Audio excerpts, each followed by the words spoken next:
వి gold trusted gold buyers తాకట్టులో ఉన్న బంగారాన్ని విడిపించి ఈ రోజు ఉన్న మార్కెట్ ధరకే కొనబడును. మరిన్ని వివరాలకు సంప్రదించండి 7710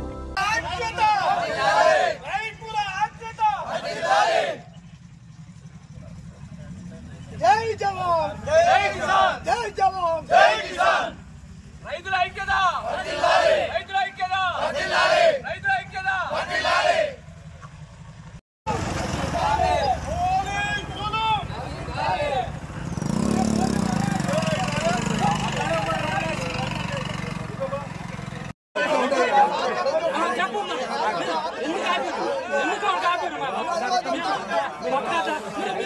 వాళ్ళ ఆవేశ కట్టలు చంపుకోవడానికి కారణమైంది అవును కాదు.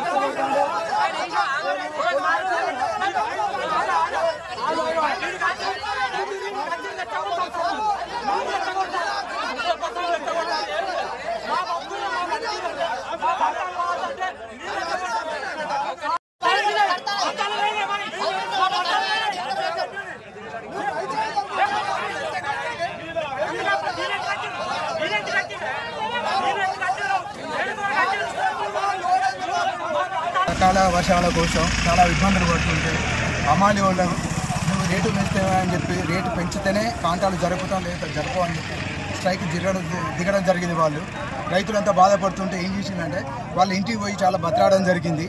మధ్యలో కూడా చాలా ఒక 5-6 పెద్ద మనుషులు మా విలేజ్లోకి వెళ్ళి 500 మంది ఒక 5-10 మంది పోయి మీరు వేయండి ఏమన్నా తేడా ఉంటే 5 రూపాయలు 4 రూపాయలు అక్కడ మాట్లాడదామన్నా లేదు మీరు పెంచితేనే వేస్తామంటే రైతులంతా ఉమ్మడిగా వచ్చి లేదు మా బతుకులేంది ఎప్పటికి ఇదే బెదిరింపుడా మా పరిస్థితి అని చెప్పి ఆలోచించి వీళ్ళంతా బీహార్ల కోసం ట్రై చేసి జిల్లా అధ్యక్షుడు వచ్చినా మాట్లాడినా వినలేదు.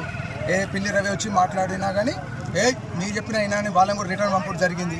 వాళ్ళు ఒక మాట మాకేం ఇచ్చిందంటే రెడ్డి సాబ్ మేము ఏం చేయలేము రైతులకు మేము కూడా నష్టపోతాను వాళ్ళకి ఏం చెప్పలేకపోతున్నాం కాబట్టి మీ ఇష్టం ఉన్న పని వాళ్ళతో నేర్చుకోవచ్చు అంటే వాళ్ళు రైతులు అనేటోళ్ళకి సపోర్ట్ చేస్తేనే మేము అందరం పోయి బీహార్లో తీసుకురావడం జరిగింది. వాళ్ళతో కాంటాలు జరుగుతుంటే ఈరోజు వచ్చి 100కి ఏమో డైల్ చేసినట పోలీసులు వచ్చి రావడం ఇట్లా ఇదంతా గొడవ జరిగింది. మేము బీహార్ వాళ్ళతో ఎంచుకుంటున్నాం. ఎక్కడైతే రైతు అనే క్యాండిడేట్ ఎక్కడైతే అనుకూలంగా ఉంటుందో అక్కడ పని చేసుకోవడానికి ఆస్కారం ఉన్నది.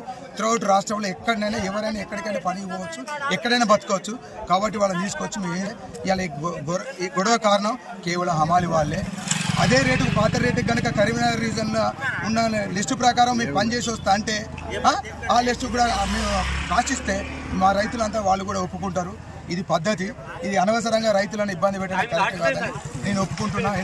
మాకు వేయిండ్రయా సార్లు మాకు వేయింది వడ్లు తడుతున్నాయి మొరకలు వస్తున్నాయి ఉండే ఉంటుంది మీకు దండం పెడతామని చెప్పి కూడా 15 రోజులే 5 మనుషులు రోజుకు వేస్తే 10,000 రూపాయలు వరదలకైనాయి 10,000 రూపాయలు నేర్పినందుకైనాయి. మొలకలు వచ్చినాయి వాడు సీడోడు తీసుకొని అంటాడు. రైతులు అంటాడే మురుకుడు అది చదువున్నా చదువురాని మురుకులు. అట్లాంటిది మేము 6 ఏళ్ళ కష్టపడి 20 క్వింటాల్ లాస్ అయినాయి మాకు. అయినామైతే వాళ్ళ జోలికి ఎందుకని మేము మా సాగు మేము తెస్తామని మేము దయచేసి మేము బీఆర్ఓలో తీసుకొచ్చి మేము వేసుకుంటా అంటే మరి పోయి చెప్పుర్రా మరి రైతుల సమస్య అది మాది కాదని చెప్పుర్రి. పైసలు మీరు ఇచ్చినా కూడా మా పైసలే పోతున్నాయి కదా. మీరు అట్లాంటివి చేసి మీరు ఏమైనా ఎక్కువ తక్కువ అంటే మాత్రం మంచిగా ఉండదు. మీరు పోయి మాట్లాడి చెప్పినారు ఇదికే సార్ రమ్మను అని చెప్పినాం. అంతే అంతలా కానిస్టేబుల్ వచ్చిండు ఆపిండు. ఆపితే ఏమైంది అంటే సార్ మీరు దయచేసి మేము రైతులు పక్క రైతులు సామాన్య రైతులు కాబట్టి మీరు దయచేసి మీరు ఆపకండి పోరు సార్ అని అంటే లేదు సార్ చెప్పిండు పై ఆఫీసర్ చెప్పినాక నేను వినవలసిందే అని. సరే ఎంతసేపు ఉంటారో ఉండేది ఆయన దానికి అని రోడ్డు మీదకి వచ్చి ధర్నా చేయాల్సి వచ్చింది. అంతలా ఎస్ఐ గారు కానిస్టేబుల్ కూడా చెప్పిండట. చింతలసిని ఫోన్ చేస్తే చెప్పిండట రావా వేసుకొని అనవసరం కాడని కలిసి చెప్పిండట. ఆయన వెళ్ళొచ్చిండు.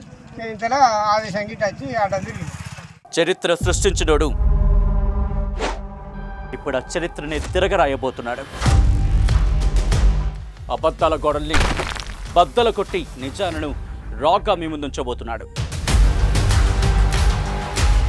నిజమైన వార్తల కోసం వెంటనే డౌన్లోడ్ చేసుకోండి రా యాప్ని.